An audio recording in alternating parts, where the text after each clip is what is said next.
Buenas noches para todos. En la clase pasada habíamos hecho ejercicios de indicadores de onda económica, ¿cierto? Entonces, hoy vamos a comenzar un tema que es complementario, que es importante que ustedes lo entiendan y está relacionado con la parte contable del negocio, pero ya es información, digamos, adicional.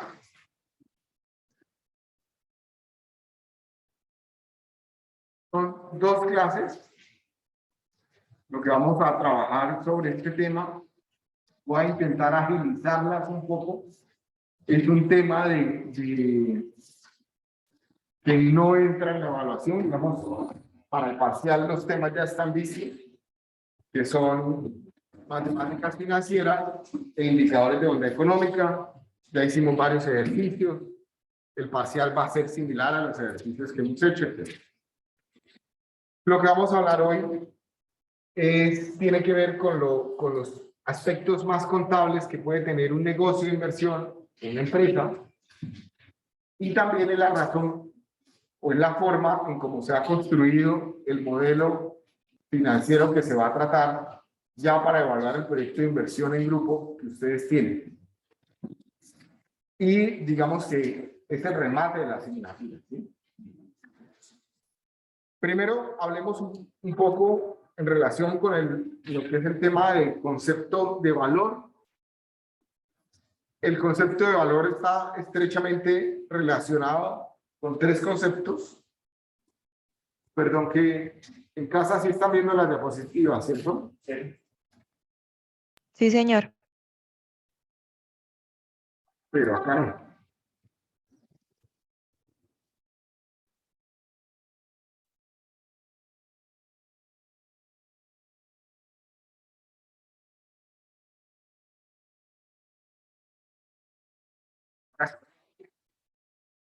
Los tenía un poco perdidos acá. El concepto de valor está relacionado principalmente con tres conceptos que ustedes ya comienzan a estar familiarizados con ellos. El primero es el concepto de flujos de caja. Recordemos que entendemos como flujo de caja todos esos ingresos, todas esas salidas que tiene un proyecto de inversión o un negocio en un momento específico, que pueden ser presentes o que pueden estar proyectados hacia el futuro. También con el valor presente de esos flujos de caja y con la tasa de descuento o costo de oportunidad con la que se traen a valor presente dichos flujos. La idea básica detrás del concepto de valor es que para determinar el valor de un proyecto, de una compañía o de un activo, es necesario, pues, primero que todo, estimar correctamente los flujos de caja o las utilidades que puede tener o generar un activo y traer dichos flujos de caja al presente. Cosa que ya hicimos cuando estuvimos hablando del indicador de valor presente neto, ¿cierto? Ya nos queda es comenzar a profundizar cómo es que se hace correctamente ese flujo de caja. Los flujos de caja se deben descontar utilizando el costo de oportunidad, que no es más que la tasa de descuento apropiada para evaluar un proyecto. Y esa tasa permite incorporar dos elementos clave. Esto también es un repaso, un recuento de lo que ya hemos hablado en clases anteriores, ¿cierto? Y es cuánto vale el dinero que está inmerso en la inversión, pero también la adversión al riesgo, que es pues ese temor o ese rechazo normal que suele tener un inversionista a cualquier incidente que pueda ocurrir en el desarrollo de la empresa. Y eso ya lo veíamos cuando hacíamos el ejercicio del WACC, relacionado con el costo promedio ponderado de capital, y definíamos la tasa mínima atractiva de rentabilidad, ¿cierto? Que es lo que estamos comentando en este punto. Si recapitulamos incluso a las primeras clases, recordemos que el valor del dinero del tiempo es un concepto que está asociado con que es mejor tener un peso hoy que tener un peso mañana, ya porque primero es cierto, y segundo, con ese peso hoy lo puedo reinvertir y generar mayor dinero en el futuro. Y con la aversión al riesgo, que está relacionado con que un peso mañana es mejor si es cierto, si en efecto lo puedo ganar, ¿cierto? O sea que implícitamente cuando nosotros decidimos invertir en un proyecto, en un negocio, pues obviamente estamos haciendo un análisis de qué tan riesgoso es esa inversión, ¿cierto? ¿Qué tan factible es que vaya bien o qué tan factible es que algo pueda salir mal? Y en función de eso, también la rentabilidad esperada, ¿cierto? En los negocios que percibimos mayor riesgo, donde es muy probable que el dinero que invertamos no retorne por algún aspecto externo, pues estaríamos dispuestos a invertir siempre y cuando la rentabilidad esperada sea mucho mayor, ¿cierto? Entonces, esa tasa de descuento está relacionada con el costo de capital y con la tasa libre de riesgo o ajuste por riesgo, lo que se llama la tasa risk premium.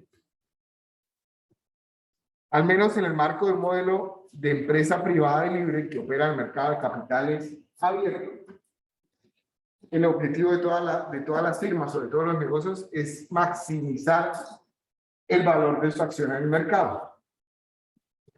Ya lo venimos hablando también desde hace varias clases, ¿cierto? El valor de una compañía entonces comienza a ser cuánto vale su acción, cuántos números de acciones se han emitido de la misma en el mercado, están a la venta en el mercado. Para las compañías que no transan en bolsa, que no están en un mercado bursátil, que no podemos adquirir, pues sus acciones, podemos hablar que el objetivo financiero de la firma es maximizar el valor de su patrimonio o de su equity, o en otras palabras, de los recursos propios, ¿cierto? La parte de ese activo que ya es recursos propios. Por lo tanto, el valor es igual al precio del mercado de la acción o al precio o al patrimonio que tenga la empresa. Eso relacionado con el concepto de valor.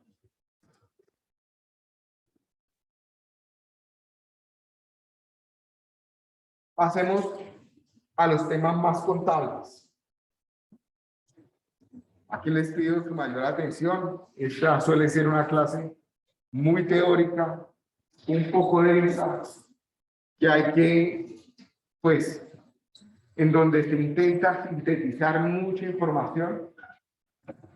Y pues nada, toca, si tienen alguna duda, inquietud, por favor, resolverla inmediatamente. ¿Qué son los estados financieros de una empresa? Pues son los reportes emitidos por el sistema de información contable de la misma, ¿sí? Es decir, lo que hace un contador en la empresa, ¿cierto? ¿Alguno de ustedes salió de algún colegio comercial? ¿Ok? 3 compañeros presentes y los que están en casa, ¿algunos salieron de un colegio comercial? Levantan la mano si sí. Los que salieron de un colegio comercial ya deben estar de alguna forma relacionados con qué es un estado financiero, ¿cierto? Los estados financieros tienen como objetivo fundamental presentar a cualquier interesado del negocio o del proyecto de inversión, lo que se conoce en proyectos como un stakeholder, la situación de la misma en cualquier momento de tiempo. Y presentan la información financiera a las organizaciones, es decir, expresan cuantitativamente las decisiones de inversión, de financiamiento y las decisiones operativas de la empresa. O sea, son informes que nos ayudan a explicitar o a conocer cómo ha sido esa decisión. Los estados financieros pueden tener diferentes objetivos de información de acuerdo con los intereses de los interesados, de los stakeholders, pero formalmente se clasifican como estados financieros de propósito general o estados financieros de propósito específico. Comencemos entonces a hablar de los estados financieros de propósito general. El objetivo, como ya lo dice el título, es expresar información en estos informes de carácter general y deben permitir entonces un entendimiento global de la situación de la empresa con un nivel de detalle bajo, pero compensado con una visión integral del negocio. Este objetivo de información es fundamental ya que existen diferentes grupos de interés que requieren un enfoque específico de información. Como ya lo hemos comentado antes, pues pueden haber muchas personas interesadas en un negocio, no siempre por las mismas razones. ¿Qué me puede interesar, por ejemplo, una entidad de crédito? ¿Para qué una entidad de crédito quiere conocer el estado financiero de un negocio? ¿Cuál puede ser el objeto?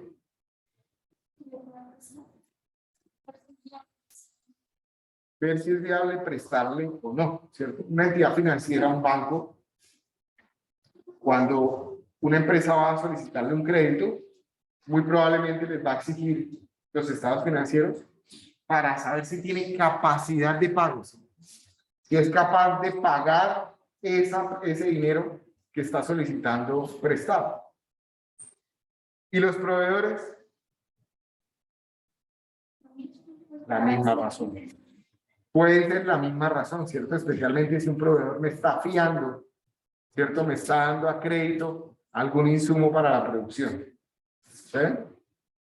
Los clientes.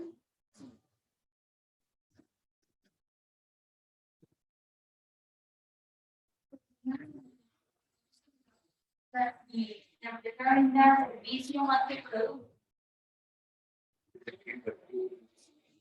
¿Y qué pasaría? El cliente si brinda servicio para ver si están sólidas la empresa, puede prestar servicio a la importancia. Claro.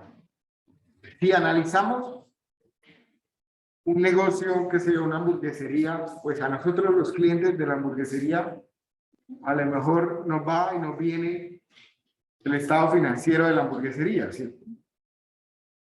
Pero si el cliente, si ustedes tienen una constructora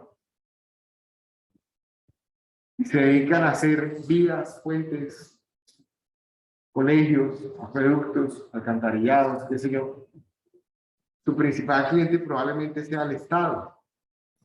Y al Estado sí le interesa saber, por ejemplo, si ustedes van a tener capacidad financiera suficiente para asumir una obra que el Estado le encomiende, que ustedes se ganen a través de una licitación pública.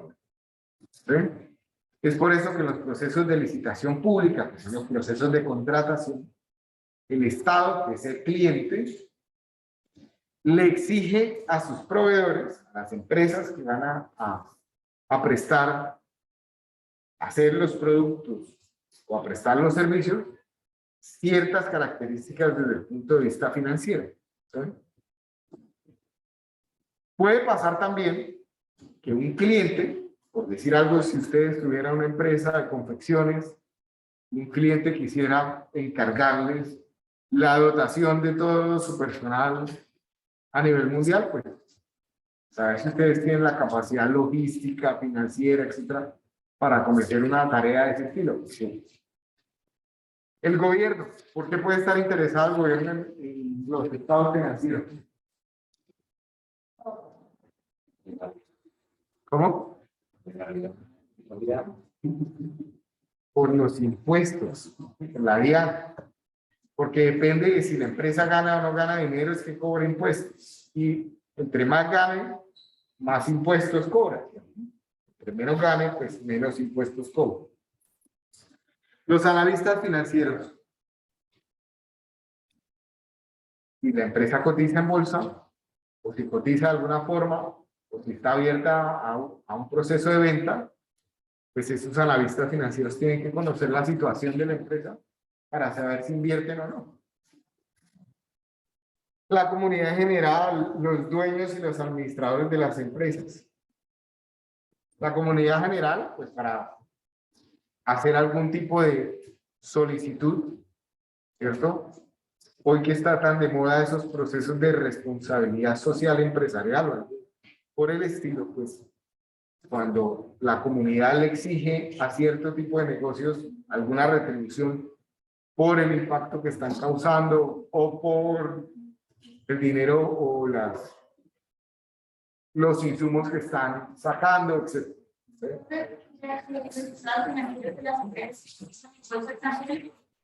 Son públicos. Que si son públicos, me preguntan. Sí, son públicos. Ah, bueno, pues eso es más complicado de saber, pero sí, son públicos. ¿Sí? Muchos los tienen en sus propias páginas de internet o usted los podría pedir, pero en teoría son públicos. Eso es algo, una de las características que vamos a ver ahora. Los dueños y los administradores de la empresa, por supuesto que les interesa saber cómo están pues, sus laboratorios, ¿cierto? O sea, es como si fueran al médico, ver el estado financiero de la empresa para saber si están bien o no están bien, si hay algo que tienen que corregir es.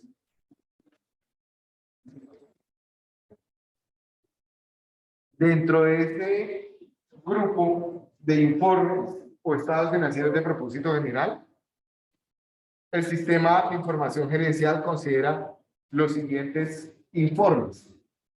Primero, el balance general, el estado de resultados y el informe de flujo efectivo.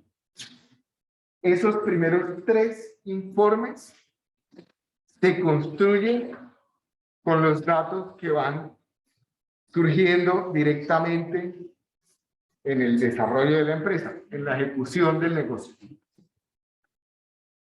Y siempre deben ir acompañados los informes de las notas a esos estados financieros. Las notas nos permiten aclarar qué es lo que se está registrando en el informe.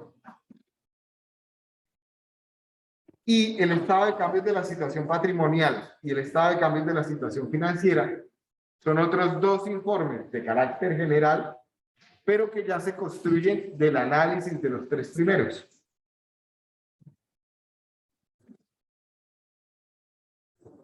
Mejor dicho, ya comienzan a haber interacción entre ellos para construir los estados de cambios de situación patrimonial y los estados de cambios de situación financiera.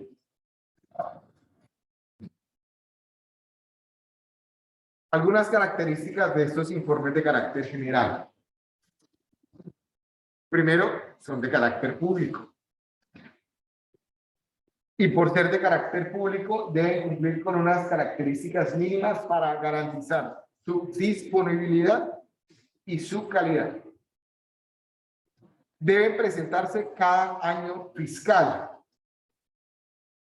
O sea, por norma, menos en Colombia, todas las empresas tienen que hacer estos informes, balance, estado de resultados, flujo efectivo, una vez al año. ¿Cuáles son las excepciones? Pues, si la empresa tiene menos de un año o tiene poco tiempo de haberse constituido, creo que hace parte de una de las excepciones. Deben presentarse la información comparativa con el periodo inmediatamente anterior. Es decir, si yo estoy analizando lo que ocurrió en el último año en curso, es decir, del febrero del 2021 a febrero del 2022, el último año, debo hacer el comparativo con el año inmediatamente anterior, a lo que ocurrió desde febrero del 2020 hasta febrero del 2021. ¿Sí? Las notas a los estados financieros son parte integral de ellos, ya que buscan explicitar o cumplir con el principio de revelación plena, lo que ya habíamos comentado. Todos los estados suelen ir acompañados de unas notas que son los que ayudan a clarificar qué es lo que se está registrando en el empresa. Los estados financieros deben ser dictaminados por un ente externo a la administración contable de la empresa. Es decir, el contador o el grupo contable de la empresa son los encargados de hacer los informes, pero hay alguien que los revisa de manera externa. con el objeto de certificar la correcta aplicación de los principios de contabilidad aceptados en Colombia. No nos vamos a meter en el terreno de los contadores.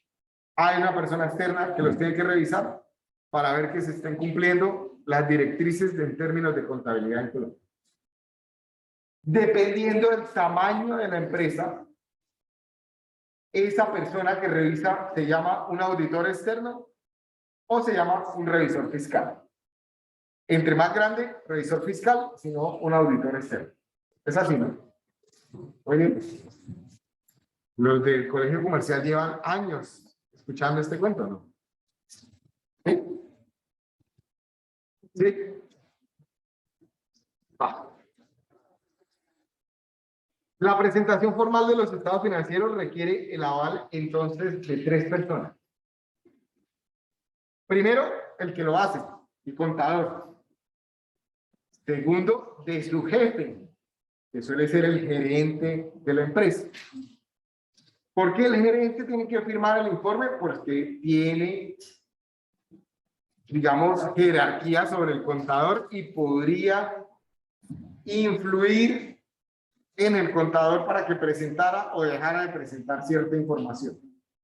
Si eso ocurre, eso es un delito, ¿no? O sea, si te omito información o coloco información que no es real, pues es un delito porque podría estar evadiendo impuestos con eso.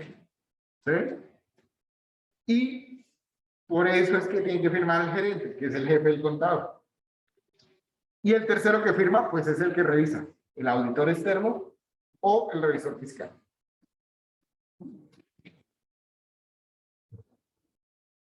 Su finalidad es complementar los reportes generados por el sistema de información contable.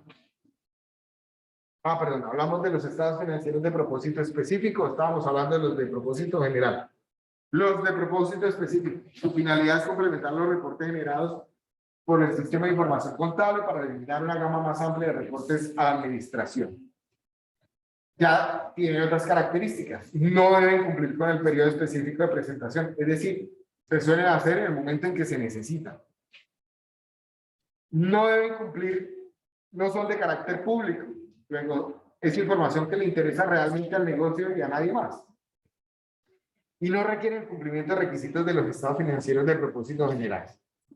Entre los estados financieros de propósito específico encontramos el balance inicial, los estados financieros de periodos intermedios, los estados de costos, estados de inventarios, estados financieros de liquidación y estados con otros principios contables. Vale la pena recordar que estas diapositivas ya están en Moodle, ¿sí? Si ustedes entran a la pestaña que dice a la evaluación económica de proyectos, hay una pestaña que dice flujos de caja que están publicadas en la diapositiva. O dice inicio, ahora no recuerdo si dice inicio o flujos de caja. Entremos a profundizar un poco entonces sobre lo que son esos estados financieros de carácter general. Hablemos del primero de el balance general. En el balance general se presentan los saldos de cada una de las cuentas en una fecha determinada. En otras palabras, se podría decir que es una foto de una fecha dada de los resultados de gestión de esa empresa o de ese proyecto de inversión. En cada una de las cifras que se registran en ese informe, se va acumulando la historia de la empresa desde su creación. Ya que al presentar los datos de saldo, realmente está acumulando la historia de la empresa en cada uno de los rubros presentados.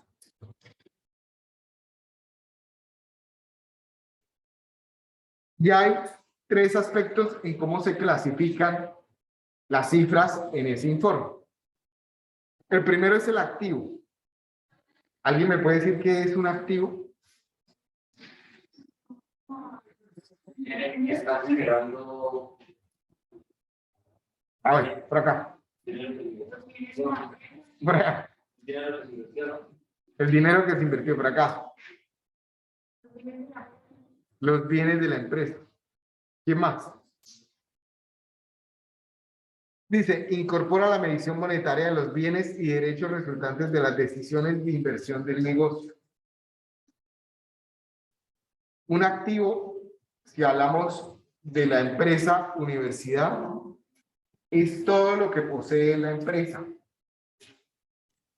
Es decir, este atril es un activo de la universidad. Estas pantallas son activos de la universidad. El edificio es un activo de la universidad. Los pupitres, las sillas son activos de la universidad. Las tesis que quedan en la biblioteca son activos de la universidad. Un bus que posee la universidad también es un activo. Claro, el bus que posee la universidad también es un activo.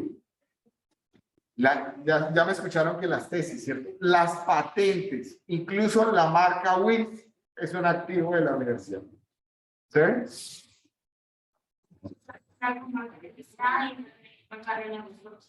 ¿Sí? Incluso la marca Wills es un activo de la universidad. Todo el dinero que tenga en sus cuentas bancarias son activos de la universidad. Todo el dinero que tenga en cajas menores en las oficinas son activos de la universidad. Si seguimos leyendo, dice, su clasificación obedece al principio de liquidez. ¿Qué es liquidez?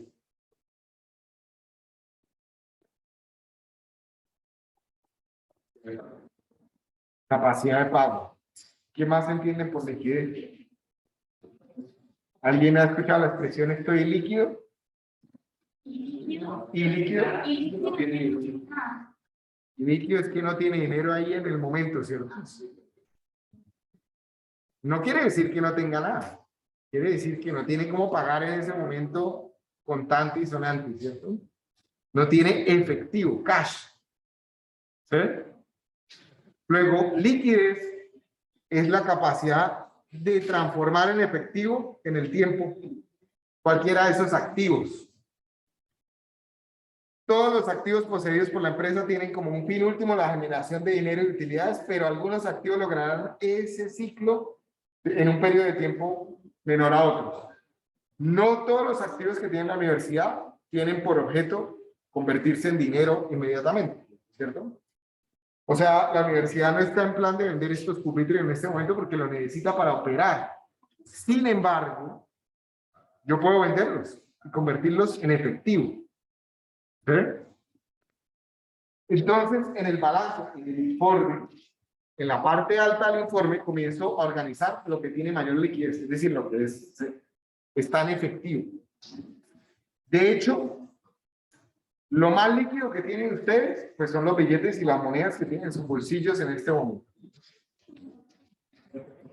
Lo siguiente más líquido que tienen ustedes es lo que tengan en una tarjeta de una cuenta de ahorros, en una cuenta corriente. Lo siguiente más líquido será por allá unos bitcoins, o qué sé yo. ¿Sí? ¿Cómo? Las de crédito, no, porque son préstamos. Eso realmente no es duro. ¿Sí? Eso es un pasivo en el momento que adquiera la deuda. ¿Sí? ¿De acuerdo? Ya vamos por ahí. Pues su ropa, los aretes que tengan puestos, también son sus activos y podrían convertirse en dinero, ¿sí? Pero son menos líquidos. Tendrían que salir a venderlos, ¿sí? Entonces, por ejemplo, las edificaciones, las mesas, los pupitres, los van a encontrar registrados en el balance, pero en la parte más baja, en lo menos líquido. ¿Sí? Entonces, también a veces se suelen clasificar en ese balance como activos corrientes y activos no corrientes. Los corrientes son de mayor liquidez, los no corrientes son de menor liquidez. ¿Sí? También en el balance, me anticipo un poco, el informe se llama balance porque balancea los aspectos. Y es, primero, ¿qué tiene la compañía? Que son todos los activos. ¿Sí? Y segundo es, ¿cómo lo tiene? ¿Es propio o es deuda? A las deudas las llamamos pasivos. Entonces, en los pasivos se incorporan todas las deudas y obligaciones que la empresa ha contraído con terceros. En el caso de la empresa, En el caso de la empresa se consideran terceros cualquier persona natural o jurídica diferente a los dueños de la misma. Ojo, y entonces las deudas con los dueños no son deudas, son recursos propios que hay que devolver rápidamente, pero son recursos propios. Es decir, si la empresa cae en algo que lo lleva, digamos, a una bancarrota, eso no son deudas, eran recursos propios. Se pueden usar para pagarle a los acreedores, a los que sí se les debe plata. ¿Sí? Así sean prestados por alguno de sus socios. ¿Sí? ¿Qué es una persona natural o jurídica? ¿Qué es una persona natural y qué es una persona jurídica? Una persona natural es cada uno de nosotros, es una persona natural, ¿cierto? Una persona de carne y hueso que habla, que camina, ¿sí? Que come, que duerme. Es una empresa, ¿no? La persona jurídica. La jurídica es una empresa, es un negocio, ¿cierto? Que obviamente tiene un representante legal, pero que sí es un humano, obviamente. Pero la empresa se llama persona jurídica. Pero puedo tener deudas con personas de carne y hueso o con empresas. El banco es una empresa, ¿cierto? Yo puedo tener deudas con un banco. El pasivo se organiza de acuerdo con el grado de exigibilidad de los pagos y o cumplimiento de las obligaciones de la empresa. Entonces, también pueden haber pasivos corrientes, pasivos no corrientes. Los no corrientes son a más largo plazo y los corrientes a más corto plazo. Aquellos pasivos de mayor grado de exigibilidad deberán presentarse en el primer lugar y en la medida que el grado de exigibilidad disminuye, pues se van a ir organizando más abajo en el informe. ¿Qué significa eso de grado de exigibilidad? Pues si yo saco una deuda y si a esa deuda me toca ponerle fiadores, me ignoran algún activo, etcétera, pues ese es un grado de exigibilidad más alto que si yo me endeudo con un amigo de palabra. ¿De acuerdo? Pues las deudas con los amigos de palabra, con los papás que van a financiar el emprendimiento, etcétera, comienzan a aparecer por allá abajo. Y en ese mismo orden comenzará a pagarse en caso de alguna dificultad económica que tenga la empresa. ¿Vale? Si bien las dificultades comienzan con los de mayor grado de exigibilidad, después quedan de último los amigos, que ya no serán amigos en ese mundo. Bueno. ¿Sí? ¿Tienen una reglas? ¿Para el pago? O sea, Sí hay reglas. Sí, sí hay reglas. Las desconozco cuáles son en este momento, pero sí hay reglas y cuando se hay, dependiendo de los montos de los empréstitos, la característica de los empréstitos, hay bancos en donde dice yo le presto, pero usted me coloca como primero en el orden de exigibilidad. Bueno, ¿qué está relacionado con eso? Y por otra parte, se agrupa el patrimonio, que son los recursos propios que se tengan en la empresa, representan los intereses de los dueños, entendidos dueños como accionistas, socios o cualquier otra denominación que haya hoy en día, business angels, capital ventures, etc. En la empresa. Estos intereses están compuestos básicamente por los aportes que realizan los inversionistas o los dueños al principio y posteriormente por todos los derechos residuales que genera la empresa para los accionistas y que se van reinvirtiendo en el negocio, pero que al fin y al cabo, en el momento en que decidieran vender el negocio, pues podrían distribuirlo de acuerdo a la inversión que haya hecho cada uno de esos dueños. El patrimonio se ordena de mayor a menor permanencia en la empresa. Entonces, ya lo habíamos comentado, puede que algún dueño diga, yo presto X dinero, ese X dinero no se convierte en pasivo, se convierte en patrimonio, pero con menor permanencia en la empresa. Se espera devolver en un corto tiempo. Entonces, es un informe que tiene una estructura similar a la que están viendo en pantalla. En el documento como tal, muchas veces se organiza en dos columnas. En la parte izquierda se coloca el activo, en la parte derecha el pasivo y el patrimonio. El pasivo, la totalidad de las cifras del pasivo más la totalidad de las cifras del patrimonio debe sumar igual que el activo. Ni un peso más, ni un peso menos. Ni un centavo más, ni un centavo menos. Ese es el dolor de cabeza de los contadores. Por eso los contadores no se salen ni un peso más, ni un peso menos. Nosotros los ingenieros dijimos, pero es un peso. ¿Ok? Va. ¿Qué puede estar entonces en un balance? Si miramos los activos, comencemos por esos activos corrientes que son los que tienen mayor grado de liquidez. Pueden estar la tesorería, que es lo más líquido, o sea, el dinero que tengo en cuentas corrientes, en cuentas bancarias, en inversiones financieras de alta liquidez. Lo realizable, que son los clientes, los deudores, las inversiones financieras temporales. O sea, lo que me deben los clientes, sí. O sea, las cuentas que todavía no me han pagado los clientes, etcétera, los deudores de inversiones financieras. Las existencias, lo que tengo, dinero que tengo ya invertido en materias primas, o en productos en curso, o en productos acabados que todavía no he vendido. Los activos no corrientes mantenidos para la venta, aquellos activos que espero vender antes de 12 meses. ¿Sí? Por decir algo que la universidad quisiera cambiar todos los pupitres y los quiera vender, pues pasarían a ser activos no corrientes mantenidos.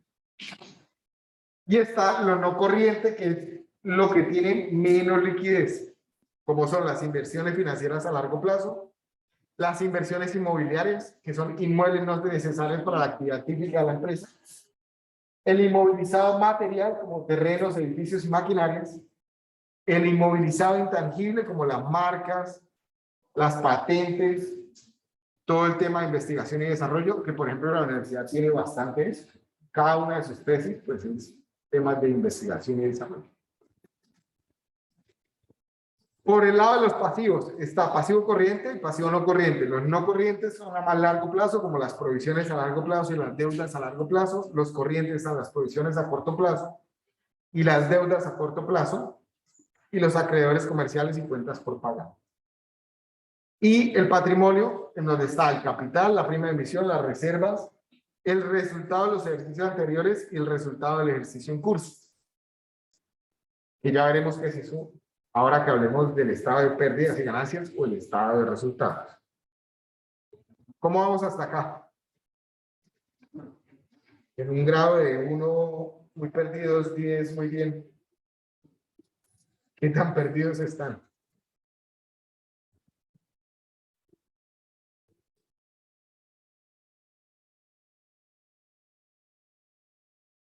Bien, bien perdidos.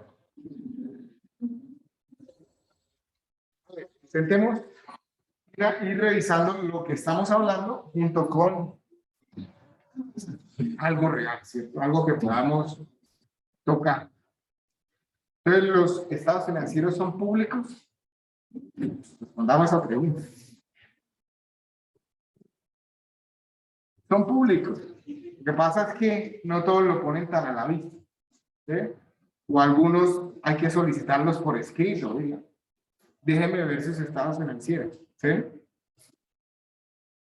Sin embargo, yo ya sé de una empresa que normalmente los publica con mucha facilidad. La razón por la que las publica con mucha facilidad es porque ya cotizan una bolsa. Y como quiere que la gente invierta en sus acciones, pues tiene que colocarlos públicos, ¿sí? Con mayor facilidad. Fíjense que ellos tienen publicado hasta el cuarto trimestre del 2021, y lo voy a descargar acá, estados financieros. Ya lo tenía ahí, pero bueno. En la clase pasada revisé el tercer trimestre, ya está el del cuarto trimestre, en la clase con sus compañeros. Entonces, estados consolidados 2021. Voy a abrir el documento. Estos son los estados financieros de la constructora con concreto. ¿Alguien la ha escuchado alguna vez? ¿Sí? ¿No? ¿Sí? Mirémosla muy por encima. Busquemos su balance. Entonces, por acá dice, estado consolidado la situación financiera. Y esto ya tiene una pinta de un balance, ¿cierto? Están hablando de activos. Y por acá están hablando de pasivos y patrimonio, ¿cierto? Fíjense que las cifras están en miles de pesos colombianos. Nos dicen de qué periodo es, a qué periodo es, al 31 de diciembre del 2021 y 2020. O sea, todo el año en curso del 2021 frente a todo el año en curso del 2020. Vienen firmados por el representante legal, por la persona que lo hizo, que es la contadora, y por un revisor fiscal. La empresa es grande, por lo tanto, la revisa un revisor fiscal. Miremos los activos. Activos corrientes son los más líquidos. Entonces, en efectivo y equivalentes a efectivo, es decir, en sus cuentas de ahorro, tienen 215.457 millones de pesos. A 31 de diciembre. El año inmediatamente anterior tenían 216.109 millones de pesos. En inversiones, en el año 2021 no tienen nada, en el año anterior tenían una plata. En cuentas comerciales por cobrar, cuentas por cobrar, inventarios. En inventarios, que pueden ser, por ejemplo, apartamentos terminados, que no hayan vendido, que hacen edificación, qué sé yo. ¿Qué serán inventarios? Entonces, si tengo la duda de qué son los inventarios, para eso están las notas. Busco la nota 7.5 y ahí me diría qué tienen en el inventario. Les voy a buscar.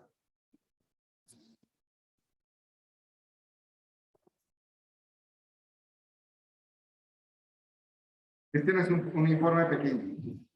Pero... por ahí ya me salté. Inventarios. Entonces, tienen en construcciones en curso 210.000 millones, en terrenos urbanizados por construir 79.000 millones, en bienes raíces para la venta, eso que podrían ser, diremos que son tres.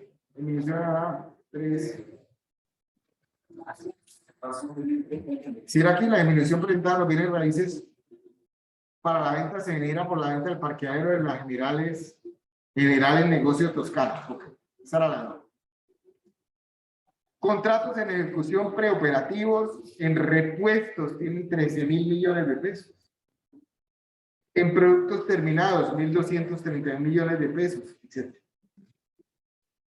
Si tienen más curiosidad, pues carga. ¿Cómo? En la parte de arriba, en la que estábamos viendo primero, ¿qué significa que ya no? Se deshicieron de sus inversiones, probablemente por la pandemia, etc.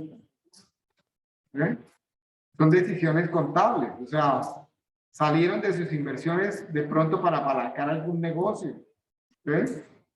Tampoco tenían, o sea, para la magnitud de las cifras, tampoco tenían mucho en inversiones.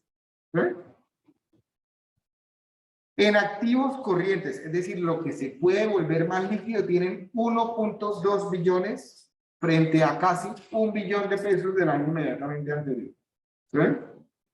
En activos no corrientes, que son esos activos que normalmente necesitan dejar quietos porque son para su operación, como la maquinaria, los edificios de sus oficinas, etcétera, tienen 1.8 billones, 1.895 frente a 1.832. ¿Y qué hay ahí? Propiedades de inversión, propiedades de planta, equipo y neto, plusvalía, activos intangibles distintos a la plusvalía. Habría que revisar las notas, ¿qué es eso? Inversiones asociadas a y negocios conjuntos, cuentas comerciales por cobrar, inventario no corriente, igual. En activos, entonces la compañía tiene 3.1 billones de pesos frente a 2.8 del año inmediatamente anterior.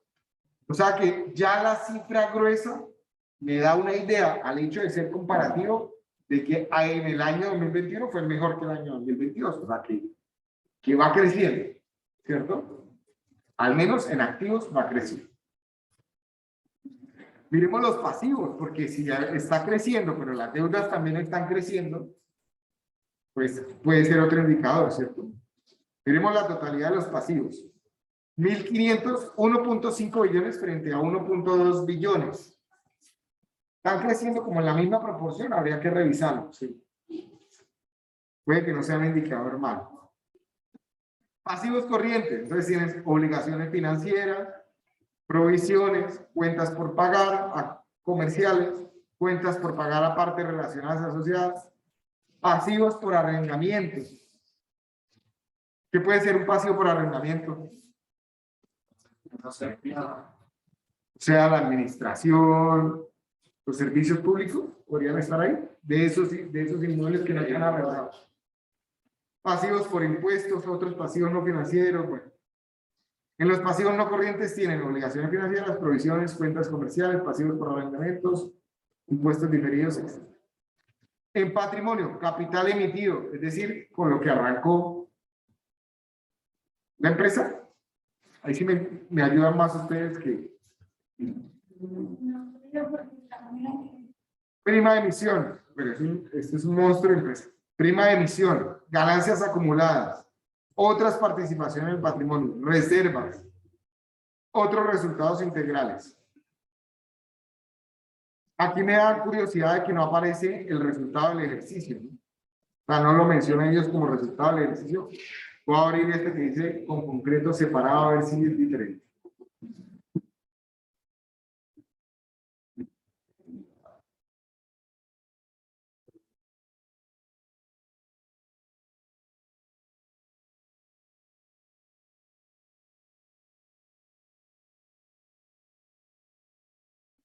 ¿Son lo mismo? Sí. 2.9 frente a 2.6. Creo que no. El otro me está dando 3 puntos algo, ¿no? Quedémonos con el consolidado. Medianamente claro entonces lo que es un balance, ¿cierto? Sigamos.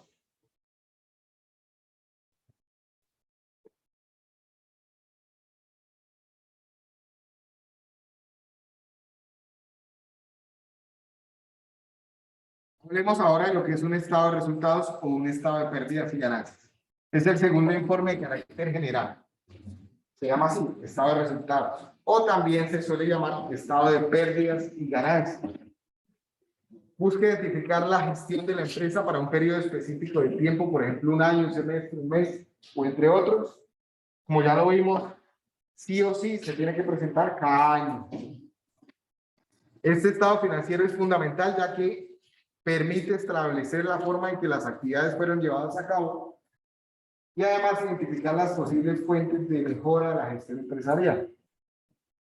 Es un informe que nos muestra cómo ha sido la operatividad de la empresa, cómo han sido los movimientos de la empresa frente a las ventas de sus productos y a los gastos y costos asociados con esa operación.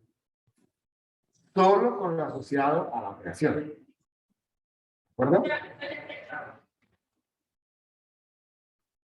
El esquema general para la construcción de este informe es lo que ustedes están viendo en pantalla, en donde primero van a registrar los ingresos operacionales. En cada uno de sus proyectos, normalmente esos ingresos operacionales son las ventas proyectadas de los productos que ustedes ya estimaron en su negocio. Se van a restar los costos y gastos operacionales. En sus proyectos, esos costos y gastos operacionales son los costos de producción,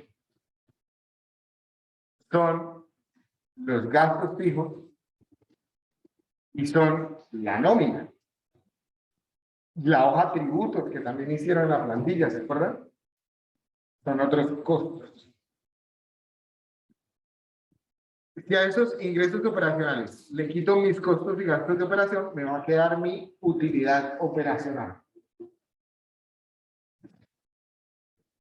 Después puedo sumar otros ingresos que ya no están asociados con la operación y restar otros ingresos que no están asociados propiamente con la operación y me va a quedar mi utilidad antes de impuestos.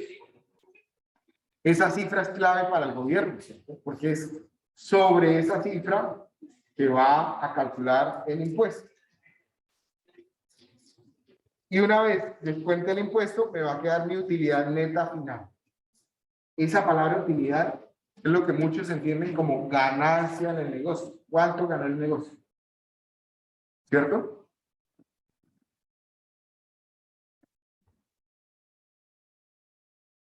Miremos el estado de resultados en concreto.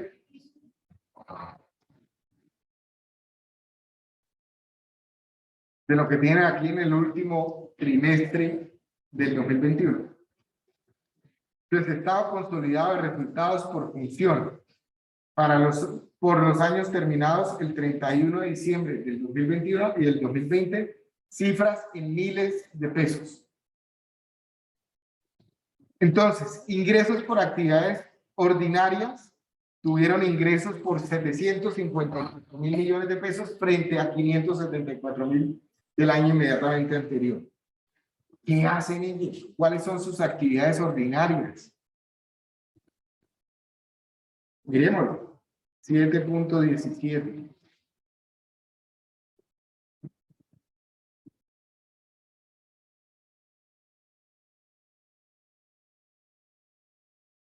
Ingresos por actividades ordinarias.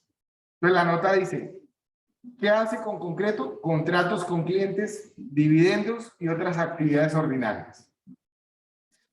Las categorías de los ingresos de actividades ordinarias son las siguientes: consorcios, contratos a precio fijo, patrimonios autónomos, actividades conexas, explotación de minas y canteras, servicios, administración delegada de honorarios.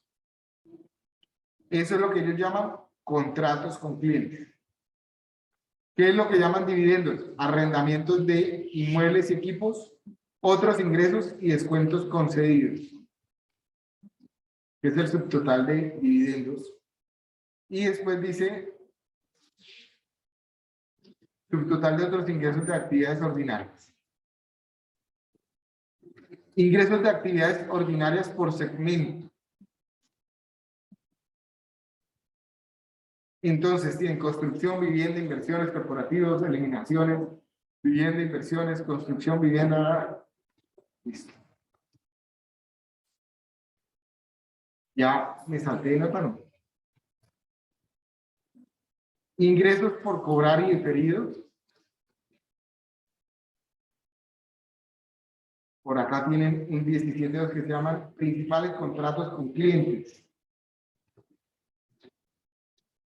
Es que fíjense que los principales contratos por clientes, dicen, los contratos de construcción más relevantes son los siguientes: Consorcio CCC y Tuango, Consorcio Ruta 40, Consorcio DCO, Transmilenio de la Avenida 68, el G5 y Transmilenio de la Avenida 68 G8 y Patio Portal Vínculo.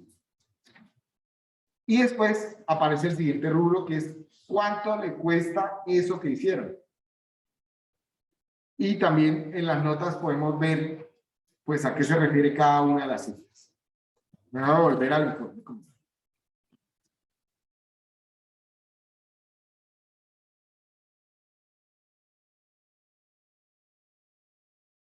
Entonces, a esos ingresos, menos los costos, les da una ganancia bruta. Después tienen otros ingresos, gastos de administración y ventas, gastos por beneficios a los empleados, otros gastos, ganancias por método de participación y otras ganancias, y le da la ganancia operacional. Es decir, vamos acá, ¿cierto? Utilidad operacional, ellos lo llaman ganancia operacional. A esa ganancia operacional le van a sumar otras ganancias y le van a quitar otros ingresos no asociados con la operación, que son las ganancias o pérdidas derivadas de la posición monetaria neta. No sé a qué se refiere, pero podríamos revisar la nota. Ingresos financieros, que serán pues, los intereses que tienen esas cuentas, que tienen alguna rentabilidad. Y los costos financieros, que serán los intereses que paguen por sus deudas, ¿cierto? Y tienen una ganancia antes de impuestos, que es mayor a la operacional, ¿cierto? En impuestos, con concreto, En el año 2021 pagó 42.000 millones de pesos. Y le quedó como ganancia, como utilidad del negocio, 49.000 millones de pesos. Esta ganancia debería estar reflejada en el balance. Otro resultado, miren, ganancia por efecto de conversión.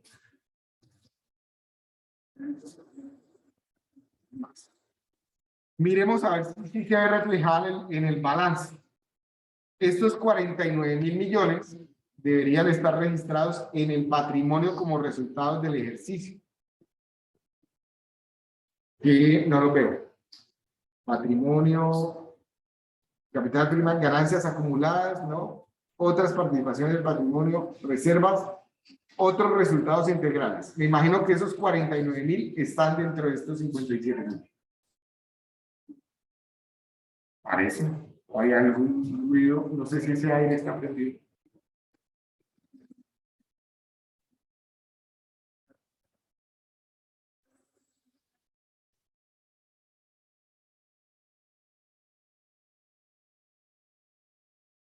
El último estado,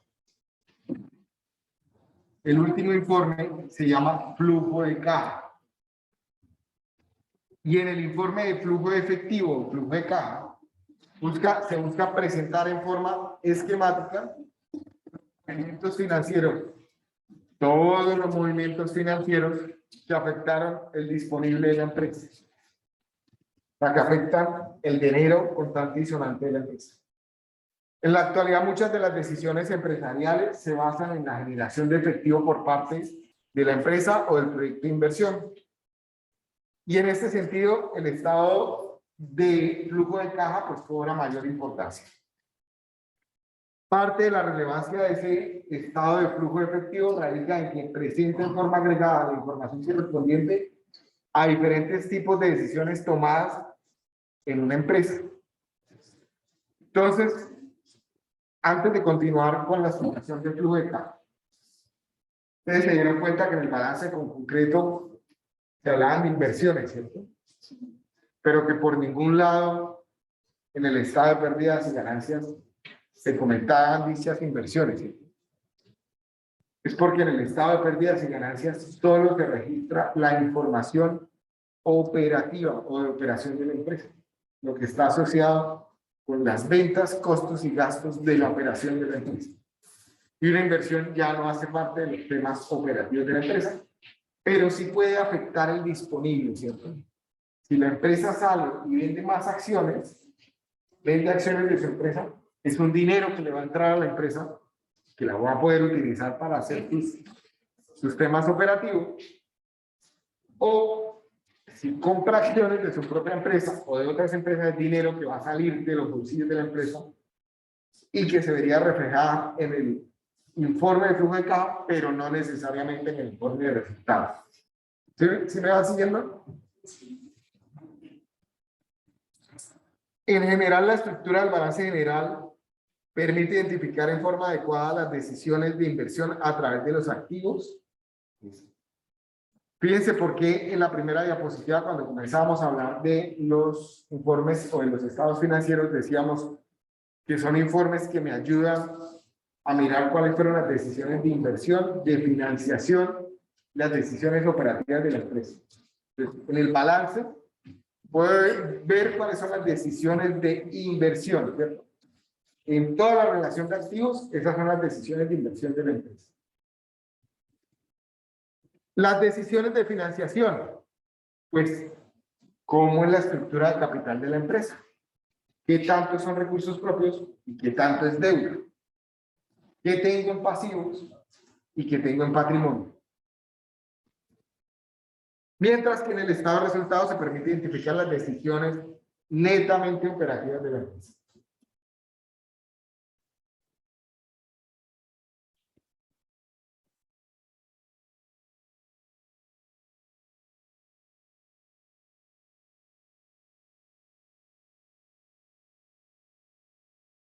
Entonces comienza a haber una interacción básica en estos informes. La primera ya la comentamos, ¿cierto? El balance como su nombre lo indica, tiene que igualar el activo frente al activo, al pasivo más el patrimonio. El activo es igual al pasivo más el patrimonio. La primera relación que hay en el informe de balance general. Pero después comienzan a haber otras relaciones. Por ejemplo, del estado de resultados, el beneficio o la utilidad, que es el resultado final del informe, se suele registrar en el patrimonio del balance general, del informe de balance general. Y el resultado del informe de flujo efectivo, que se suele llamar caja final o disponible, se comienza a registrar como el efectivo con el que cuenta la empresa en el activo del balance. Este rubro que es el más líquido que tiene el balance. ¿De acuerdo? No se hago bien si lo que les estoy comentando, pues a la primera no lo entienden. La idea es que en el modelo financiero se va a construir utilizando esto. Ustedes lo van a poder ver como un ejemplo práctico, lo que estamos comentando, y van a tener la posibilidad de digamos, practicarlo, ¿sí? O tocarlo, pues, sentir cómo es que se hace. Si me voy nuevamente al estado de flujo de caja, de con concreto, aquí tenemos cambios en el patrimonio, aquí está otros resultados integrales, este decía consolidado de resultados, este era el balance, ¿cierto? Busquemos el flujo de caja.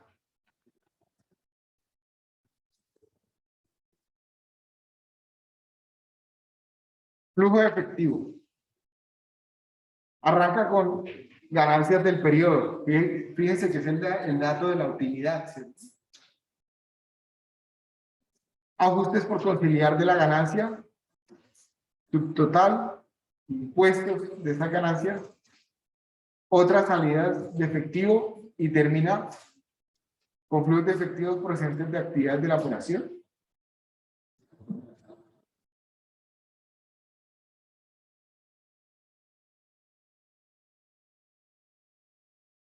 Fíjense que el último valor, y aquí seguramente deberían aparecer las inversiones y todo lo demás que hacen, intereses, UR de deuda, impuestos, otras salidas, otros cobros, otros pagos, importes, compras de propiedad, planta y equipo. Mire, este tema de compras de propiedad, planta y equipo, por ejemplo, no aparece en la cuenta de estados de resultados. Porque si bien se necesita equipo para la operación, la compra como tal no se registra como operación propia de la empresa. Entonces no va a aparecer allá, pero sí afecta la liquidez de la empresa. El dinero, por lo tanto, se debe registrar en flujo de caja. El resultado del informe de flujo de caja está diciendo que en el año 2021 la empresa termina con 215.000 millones en efectivo. A 31 de diciembre cuenta con 215.000 millones. Fíjense que ese mismo dato debería estar registrado en el balance, en el activo. Voy a volver. Son los mismos 215.000 millones que aparecen acá. ¿Sí? En el efectivo equivalente de efectivo que estaba registrado ya en el activo corriente del balance. Entonces, esas son las interacciones que comienzan a ver entre los tres informes. Continuemos.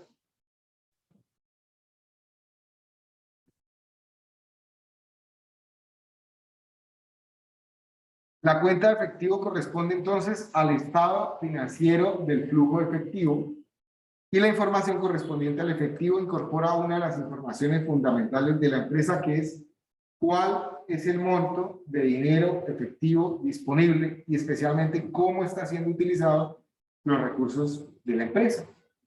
Si al final del año la empresa no tuviera efectivo, Pues fíjense que aunque en teoría tenga muchas ganancias, va a estar en dificultades, ¿cierto? Dificultades económicas. Esa es la realidad y esa es la razón fundamental por la que los proyectos se evalúan con el flujo de caja y no con el estado de pérdidas y ganancias. ¿Sí? O sea, no entramos a decir que porque en el papel haya X utilidad, sea un mejor negocio este frente a otro que tenga una alta liquidez o que tenga un flujo de caja positivo. Por otro lado, la cuenta de utilidad en el patrimonio presenta la información correspondiente a los resultados de la operación del negocio que corresponde al estado de resultados. Si ustedes vieran unos estados financieros un poco más sencillos de leer, o sea, de un negocio que no fuera tan complejo como el que maneja con concretos, es una empresa compleja, ¿cierto? Tiene muchos socios, tiene muchos accionistas, tiene muchos negocios de diferentes tipos de cosas y muchas entradas de dinero, pero si miran los estados financieros de una empresa, digamos, que tenga una sola fuente de ingresos dados en unos productos específicos, se van a dar cuenta que en el estado de resultados, el resultado va a ser igual a lo que queda registrado en el patrimonio. El objetivo fundamental de esta información es establecer la eficiencia en el uso de los recursos de la empresa y evaluar la generación de resultados que posteriormente pueden ser medidos como rentabilidad del negocio. ¿Cansados hasta acá? ¿Sí? Vale. Por favor, tomémonos.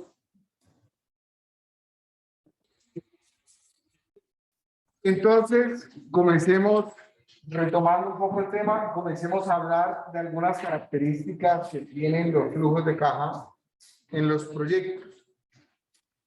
Como ya acabamos de hablar, en lo que respecta al estado de pérdidas y ganancias o el informe de resultados, pues fíjense que simplemente un registro en un periodo de tiempo de todos los ingresos, menos todos los costos y gastos de que la empresa incurre para generar dichos ingresos. Dentro de los costos, hay quizás un caso particular que por su importancia en la evaluación de proyecto requiere de especial interés y nos referimos a la depreciación. ¿Qué es la depreciación y cómo lo vamos a contemplar? El concepto de costo de depreciación es en realidad muy sencillo de entender. Simplemente se trata de reconocer que los activos que utiliza un proyecto tienen un desgaste o se agotan en función de su uso o de su utilización. Imaginémonos, por ejemplo, un computador. ¿Saben? Pues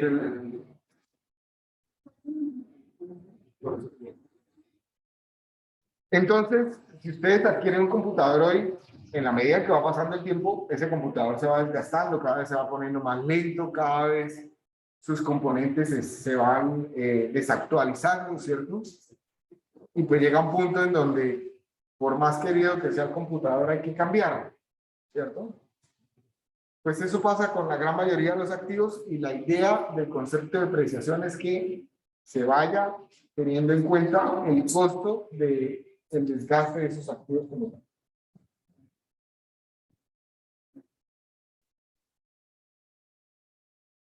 En otras palabras, la depreciación como costo se registra en el estado de pérdidas y ganancias y es simplemente un reconocimiento del desgaste que tienen esos activos fijos que naturalmente se depreciarán en el tiempo en función de su uso.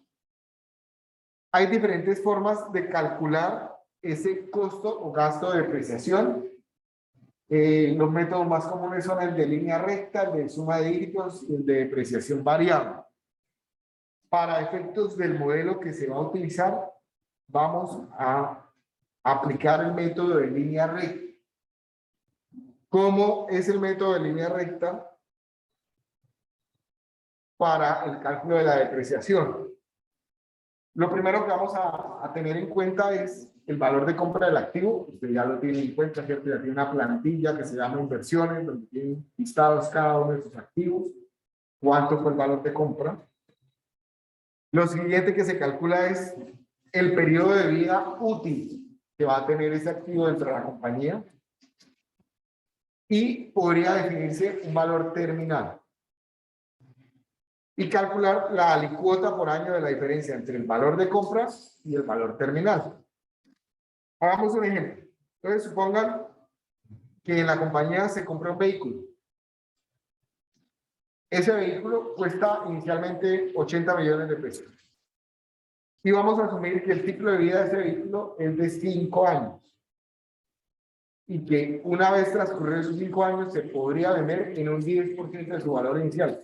Es decir, en 8 millones de pesos. Quiere decir que vamos a depreciar 72 millones de pesos. Valor de compra menos valor terminal, ¿cierto? Valor de venta. Si dividimos 72 millones de pesos en 5 años, cada año se va a depreciar 14 millones 400. Ese es el cálculo de la alicuota que se va a ir depreciando cada año el vehículo. De hecho, cuando compramos un vehículo nuevo, el simplemente prenderlo y sacarlo del concesionario ya deprecia como un 20% del valor del carro. ¿Sí sabía, no? Ese simple acto ya lo deprecia como un 15, un 20% al vehículo. Tanto la depreciación como la amortización hacen referencia al desgaste o agotamiento que sufre un activo en la medida que se utiliza, que con su utilización se contribuye a la generación de ingresos para la empresa. Y de acuerdo a eso, en el artículo 13 del decreto 2649 del 93 se contempla la obligación de asociar con los ingresos del periodo cada uno de los costos y gastos en que se incurrió para generar dichos ingresos. De allí que en el caso de los ingresos generados por la utilización de los activos, como puede ser el caso de empresas de transporte, ¿cierto? Donde lo que usan para generar sus ingresos pues son los vehículos que ayudan a transportar a las personas, se debe asociar y reconocer el desgaste o el agotamiento de los activos con la generación de dichos ingresos, puesto que no puede existir un ingreso sin un costo o un gasto. Y esto también es algo importante en sus modelos de negocios y en sus proyectos que están trabajando en grupo. No puede existir un ingreso sin un costo o un gasto. Siempre tengo que mirar cuál es el costo o el gasto asociado a ese producto o a ese servicio que le estoy ofreciendo. ¿Cierto? La misma normativa dice, algunos activos por su naturaleza y destinación o por el uso que se haga a ellos, puede tener mayor vida útil que otros. Y esa vida útil ya está definida en el artículo 1.2.1.18.4 del decreto 1625 del 2016, en el cual dice que los vehículos y computadores se deprecian a máximo 5 años, las maquinarias y equipos a máximo 10 años, las edificaciones y construcciones a máximo 20 años, y los terrenos no se deprecian. Pero ojo, con relación a los terrenos. Si mi empresa fuera de algo relacionado con terrenos agrícolas, los terrenos agrícolas sí se deprecian. Porque las características del suelo van perdiendo sus propiedades, ¿cierto? En la medida en que se va plantando en él, se van perdiendo propiedades en esos suelos. Entonces, el concepto de desgaste aplica para los terrenos si ese terreno es para la agricultura, para temas agroindustriales, ¿sí? Si es un terreno que voy a utilizar para desarrollar, que eventualmente voy a hacer ahí movimientos de tierra y construir algo así, no se deprecia. ¿Perdón?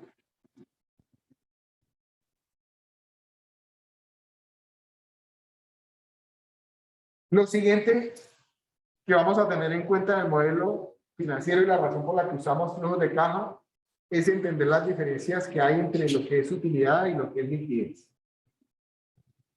Esto es determinante porque en la evaluación de proyectos se utiliza flujos de caja y no la utilidad. Entonces, vamos a intentar explicar cuál es la diferencia entre uno y otro. ¿Cuál es la diferencia entre liquidez? ¿Cuál es la diferencia entre utilidad? Conceptualmente, o por definición, liquidez en el contexto de la evaluación de proyectos se refiere al flujo de efectivo generado por un proyecto o una compañía durante un periodo de tiempo específico. Flujo de efectivo. En general, la diferencia entre todos los ingresos efectivos menos todos los ingresos efectivos. Por otra parte, la utilidad, por definición, dice, se refiere a la ganancia que genera en un periodo específico de un proyecto o de una compañía. En general, es la diferencia entre todos los ingresos, ventas y todos los costos y gastos. Fíjense que en la definición hay una diferencia al usar la palabra efectivo. Quiere decir que en la liquidez estoy contemplando realmente cada uno de los movimientos de la empresa en términos de dinero. Todas las entradas, todas las salidas. Mientras que en la utilidad no necesariamente. No, también las salidas con costos y gastos, pero hay muchas de esas entradas que puedo cuantificar en el estado de resultados como una utilidad y no necesariamente haberse hecho efectivas. O sea, no necesariamente haber entrado el dinero a la empresa. A ver, tenemos un ejemplo y así vamos a hablar. La tienda de barrio. Ustedes van a la tienda de barrio, piden 10 huevos, una bolsa de leche y le dicen al tendero, pídeme. Resulta que es una tienda de esas que todavía fía. ¿Qué va a hacer el señor? Saca un cuaderno, anota el nombre, 10 huevos, una bolsa de leche y cuánto vale, ¿cierto? ¿La venta ya se hizo? Sí. ¿El dinero le entró a la tienda? No. En el estado de resultados, por utilidad, la venta ya se hizo y ya se registró. Pero si hubiera sido por liquidez, en el flujo de caja, ahí, cero, no entró nada, todavía no entró nada. ¿Vamos entendiendo la diferencia entre liquidez y utilidad? Sí, cierto. Vamos. La liquidez se obtiene directamente del estado del flujo de caja, es decir, ingresos menos egresos, mientras que la utilidad se obtiene directamente del estado de pérdidas y ganancias. La liquidez se refleja directamente en el saldo de la cuenta caja del balance general, mientras que la utilidad se refleja directamente en la cuenta de utilidades retenidas por resultados del ejercicio en el área de patrimonio del balance general. Ya lo habíamos comentado 3 diapositivas antes. ¿Sí?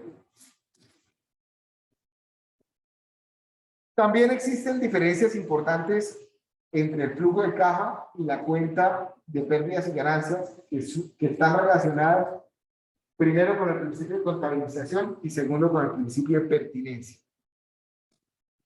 ¿Qué es el principio de contabilización? Mientras que en el estado de flujo de caja las operaciones financieras se registran por el principio de caja, en el estado de pérdidas y ganancias se registran por el principio de causación. Ya vamos a explicar qué es el principio de caja y qué es el principio de causación. Y el principio de pertinencia está relacionado, dice, mientras en el estado del flujo de caja se registran todas las operaciones que afectan la liquidez, o sea, que afectan mi dinero en efectivo, en el estado de pérdidas y ganancias solo se registran las operaciones que afectan a la utilidad. A ver, esta clase está sintetizando ¿cuántos años de colegio viendo esto? 6. O sea, la idea no es que salgan contadores y acá, ¿cierto? Sino que si ustedes el día de mañana son gerentes y no tienen más formación que supervisados, sepan cómo medianamente hacer una lectura de unos estados financieros de la empresa. ¿Cómo se relacionan los datos ahí? ¿Cómo se registran? Sí. Hablemos del primero de los conceptos del principio de contabilización, que es el principio de causación. El principio de causación postula que los ingresos, costos y gastos se imputan contablemente cuando se genera la obligación o el derecho. Resulta que ustedes son una empresa contratista. Salieron a licitar con el Estado, se ganan un contrato para hacer una vía. El contrato vale, qué sé yo, 100.000 millones. Por principio de causación, el día que ustedes suscriben el acta de inicio de ese contrato, ya es como si se hubieran registrado 100.000 millones en la contabilidad de su empresa. Pero ustedes, el día que firman el acta de inicio, apenas están contratando el personal que va a hacer la obra, buscando los insumos, ¿cierto? Movilizando la maquinaria. Mejor dicho, no han puesto un ladrillo. Y mucho menos no han cobrado la primera cuenta de algo que ya hayan hecho. Es decir, contablemente, por el principio de causación, se puede registrar esa venta, que al fin y al cabo es una venta, pero ustedes no han recibido un solo peso. En otras palabras, se causan los ingresos, costos y gastos cuando se origina la obligación. Al firmar un contrato, se originó la obligación. ¿Sí? O sea, en ese momento que vamos a pagar impuestos. Entonces,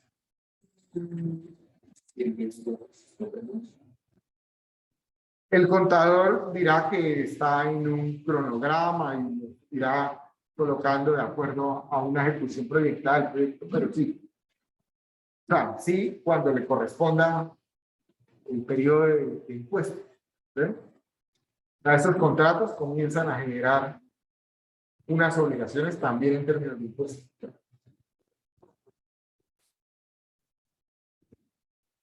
Entonces, se registran cuando se origina la obligación o el derecho, independientemente si ha habido un pago o un movimiento real de efectivo. ¿Claro el tema de causación?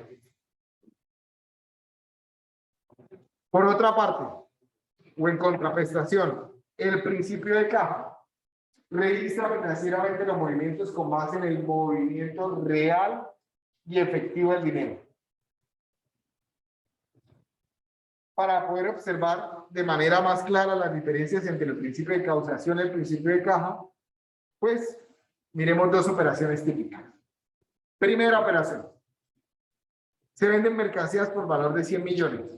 Cualquiera de sus negocios vende mercancías por valor de 100 millones. 50 millones se los pagan de una, tan pronto hacen la venta. Y los otros 50 millones se los van a pagar dentro de 6 meses. Segunda transacción, se firma un crédito o un pagaré por un crédito. Les van a prestar 1 millón de pesos, plazo 1 año, y la tasa es del 36% nominal anual, trimestre anticipado. ¿Cuánto les toca pagar de impuestos? De impuestos no, de intereses por ese crédito. Si lo que me están prestando es 1 millón de pesos,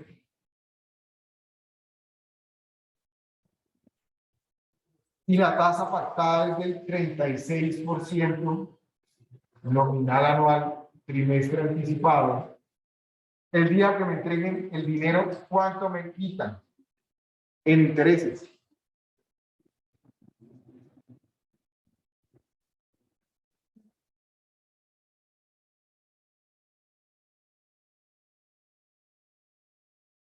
Salió en el parcial, ¿no? El mismo ejercicio 8.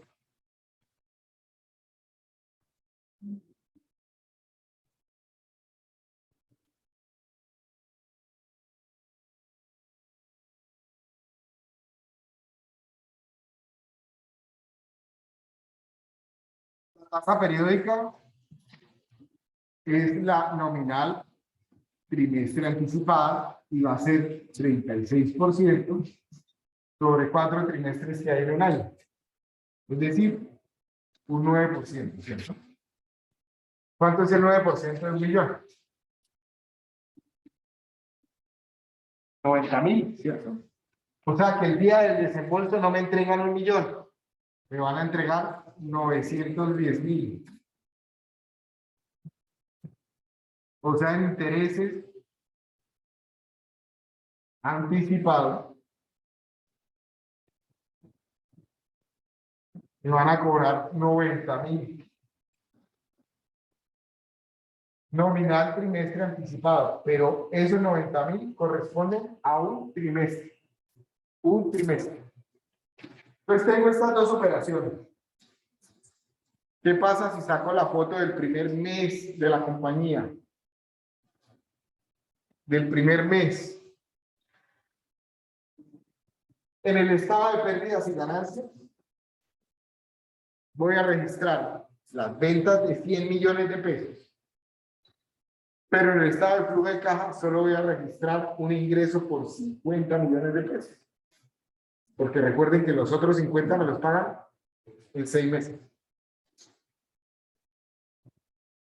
Intereses anticipados en el estado de pérdidas y ganancias voy a registrar 30.000 pesos, que es lo que correspondería, si lo divido entre 3, 30.000 sería el valor que pago por los intereses del primer mes. Mientras que en el estado de flujo de caja voy a colocar lo que efectivamente salió de mis bolsillos o de los bolsillos de la empresa, que fueron los 90.000 que ya pagó de manera anticipada. Son ingresos, el otro rubro son costos y gastos, ¿cierto? Costos o gastos. Claro, lo que es causación y lo que es principio de caja. El principio de caja yo creo que sí, ¿cierto? Para todos es claro eso. ¿Cuánto se mueve dinero realmente? O sea, los ingenieros somos muy del principio de caja. De hecho, cuando ustedes salgan a su vida profesional, los choques que hay con el área contable de la empresa siempre, de los ingenieros con el área contable de la empresa, siempre son diferencias entre el principio de causación y el principio de caja. El contador no está hablando por principio de causación, usted le está hablando por principio de caja. ¿Sí? Los dos pueden que hablen de lo mismo, pero están hablando idiomas diferentes. ¿Sí? Si ustedes entienden esto, ahora se van a ahorrar dolores de cabeza y también toques con esa área contable. Y se la van a cruzar en su ejercicio profesional. ¿Sí?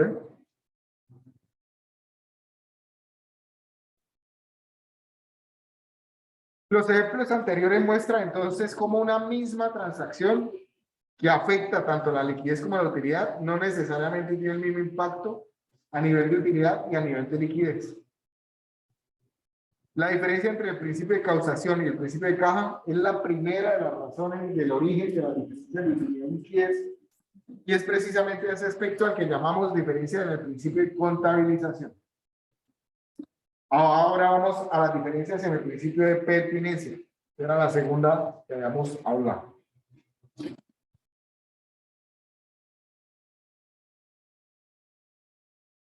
Principio de pertinencia en términos técnicos, mientras que en el estado de flujo de caja se registran todos los ingresos e ingresos bajo el principio de caja, en el estado de pérdidas y ganancias solo se registran los ingresos e ingresos bajo el principio de causación que correspondan al giro normal del negocio o del proyecto en términos de ventas, costos y gastos.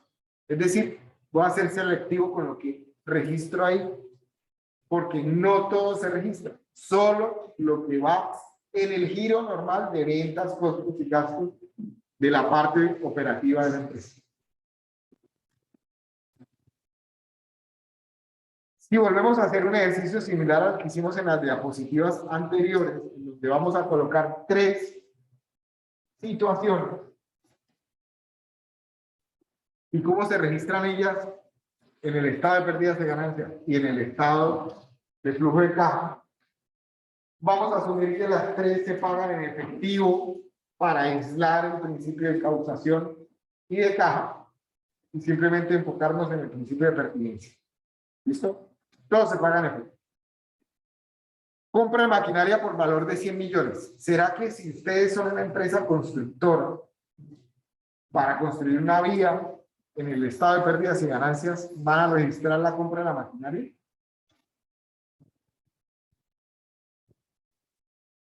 O si ustedes son una hamburguesería, en el estado de pérdidas y ganancias van a registrar el principio de la compra de la maquinaria, qué sé yo, la freidora o la plancha de la hamburguesería.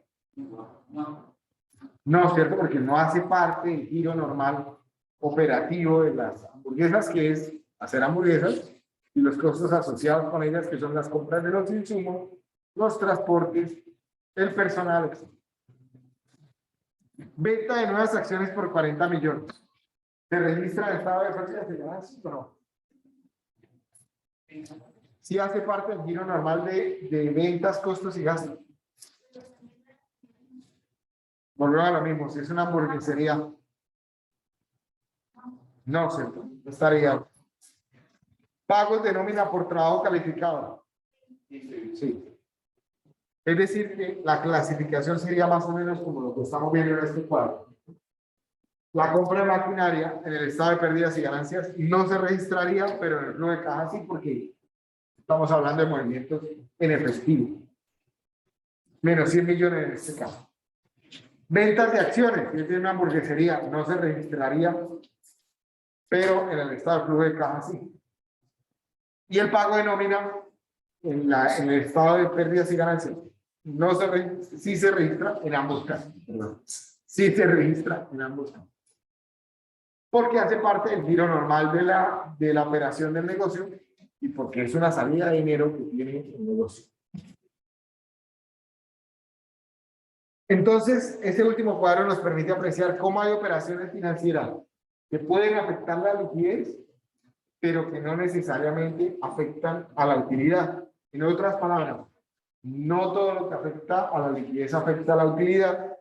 Y esto es así porque no todas las transacciones financieras propias de un proyecto o una compañía son operaciones que representen ingresos, costos o gastos propios de la operación del proyecto o negocio en términos de utilidad. En conclusión, ya sea por el principio de contabilización o ya sea por el principio de pertinencia, no todo lo que afecta a la liquidez afecta a la utilidad. La utilidad y la liquidez no son lo mismo. Y este es un aspecto muy importante en la evaluación de proyectos, pues la materia prima para nuestro análisis son los flujos de caja. O sea, toda esta vuelta que nos dimos era para decirles lo mismo que yo les había dicho desde el primer día de clase, que es, vamos a usar el flujo de caja para evaluar el proyecto. Solo que hoy decimos, ¿por qué es que vamos a usar el flujo de caja para evaluar el proyecto? ¿De acuerdo? Entonces, lo siguiente es, ¿cómo vamos a elaborar ese flujo de caja? Es el modelo que ustedes van a utilizar para la sustentación final. Ustedes no van a hacer ese modelo.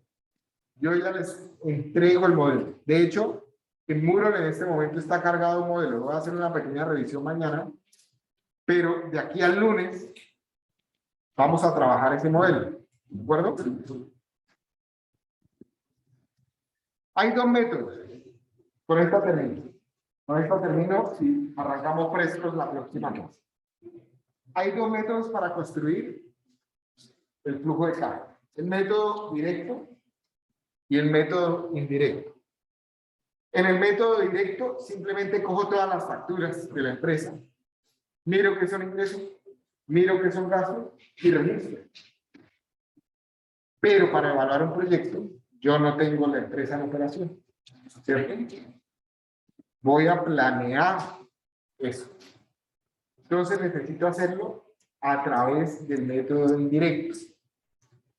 Es decir, necesito construir hipotéticamente el balance general y el estado de resultados. Y ahí sacar mi flujo de caja. Esos dos informes, construir el flujo de caja. La próxima clase les muestro cómo es esquemáticamente y comenzamos a trabajar en modelos. Por favor, antes de que se vayan. Es necesario entonces que en la próxima clase, y ahora la pregunta del millón es si lo hacemos en casa.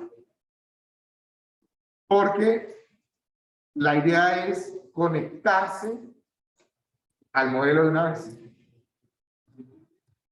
O sea, lo ideal es que ustedes tuvieran un equipo, al menos un equipo por grupo, para que lo que se vaya a hacer en las próximas dos clases deje definido la entrega de la sustentación final. ¿De acuerdo? O sea, es trabajo en clase, lo que vamos a hacer en las próximas. ¿Cómo? Sí, de hecho, a ver, en el otro curso, alguien me dijo, es que traer el equipo de noche es un riesgo. ¿Sí? Entonces, les planteé que los que quisieran trabajar de manera virtual lo puedan hacer de manera virtual. Con el objeto de que se conecten y vayan siguiendo la clase en sus computadores, en sus modelos, y lo vayan cacharreando y digamos, vaya quedando a punto ya su proyecto. ¿Listo? Los que quieran venir, bienvenidos. Entonces, yo dictaré la clase desde acá. Lo mismo con el otro grupo, me conectaré desde acá. ¿Listo? Los que quieran estar en su casa, pero obviamente con sus equipos desde la casa. ¿Listo? Yo creo que por eso, gracias hoy por la paciencia. Es densa la clase de hoy. Estamos sintetizando 6 años de colegio, de lo que se vio en la materia, ¿cómo se llama esa materia? Contabilidad. ¿Cómo? La que vieron ustedes en el colegio relacionado con esto, ¿cómo se llamaba? Comercio. Ya, cerrado.